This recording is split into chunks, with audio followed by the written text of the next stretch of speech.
ಇವತ್ತು ಹಾಗಾದರೆ 19 ಸಚಿವರಷ್ಟೇ ಪ್ರಮಾಣ ವಚನ. ಗಾಯತ್ರಿ ಶಾಂತೇಗೌಡ ಅವರದ್ದು ಹೋಲ್ಡಲ್ಲಿ ಇಟ್ಟಿದ್ದಾರೆ. ಒಂದು ಸಚಿವ ಸ್ಥಾನ ಖಾಲಿ ಉಳಿಸ್ಕೊಂಡಿದೆ ಹೈಕಮಾಂಡ್. ಒಂದು ಸಚಿವ ಸ್ಥಾನವನ್ನು ಖಾಲಿ ಉಳಿಸ್ಕೊಂಡಿದೆ.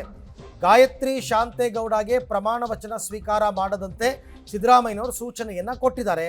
ಕೊನೆ ಕ್ಷಣದಲ್ಲಿ ಒಂದು ಬದಲಾವಣೆ ಅಷ್ಟೇ ಮಾಡಿದೆ ಹೈಕಮಾಂಡ್. ಆಲ್ರೆಡಿ ಒಂದಾಗಿತ್ತು. ಮಂಕಾಳು ವೈದ್ಯ ಜಾಗಕ್ಕೆ ಎಸ್ ಮಲ್ಲಿಕಾರ್ಜುನ್ ಅವ್ರನ್ನ ತಂದಿದ್ದರು. ಸೊ ಈಗ ಎಸ್ ಮಲ್ಲಿಕಾರ್ಜುನ್ ಅವರು ಪ್ರಮಾಣ ವಚನ ಸ್ವೀಕಾರ ಮಾಡ್ತಾರೆ. 19 ಸಚಿವರಷ್ಟೇ ಪ್ರಮಾಣ ವಚನ, ಒಂದನ್ನು ಉಳಿಸ್ಕೊಂಡಿದ್ದಾರೆ. ಬಟ್ ಅದು ಯಾರಿಗಾಗುತ್ತೆ ಅಂತ ಗೊತ್ತಿಲ್ಲ. ಗಾಯತ್ರಿ ಶಾಂತೆ ಇಲ್ಲ ಅಂತ ಹೇಳುದಿಲ್ಲ. ಪಕ್ಷ ತೀರ್ಮಾನ ಮಾಡ್ತಾರೆ.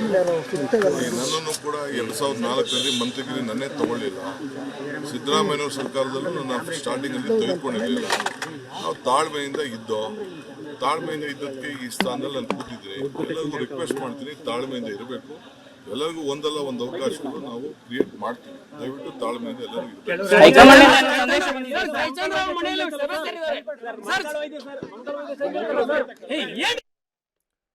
ಓಕೆ. ಮುಖ್ಯಮಂತ್ರಿಗಳು ಈಗ ರಾಜಭವನಕ್ಕೆ ಆಗಮಿಸ್ತಾ ಇದ್ದಾರೆ. ದೃಶ್ಯದಲ್ಲಿ ತಾವೀಗ ನೋಡ್ತಾ ಇದ್ದೀರಾ. ಒಳಗಡೆಗೆ ಎಂಟ್ರಿ ಪಡ್ಕೋತಾ ಇದ್ದಾರೆ.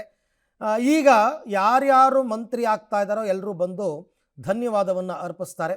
ಕಾರ್ಯಕ್ರಮ 5 ಗಂಟೆ ಕರೆಕ್ಟಾಗಿ ಶುರು ಆಗ್ತಕ್ಕಂಥದ್ದು. ಎಲ್ಲ VIP ಗಳು ಬರಬೇಕು. ಇನ್ನೂ ಕೂಡ ಮುಖ್ಯಮಂತ್ರಿಗಳ ಆಗಮನ ಆಗಿದೆ. ಮಾಜಿ ಮುಖ್ಯಮಂತ್ರಿ ಸಿದ್ದರಾಮಯ್ಯನವರು ಈಗ ಬರಬೇಕು.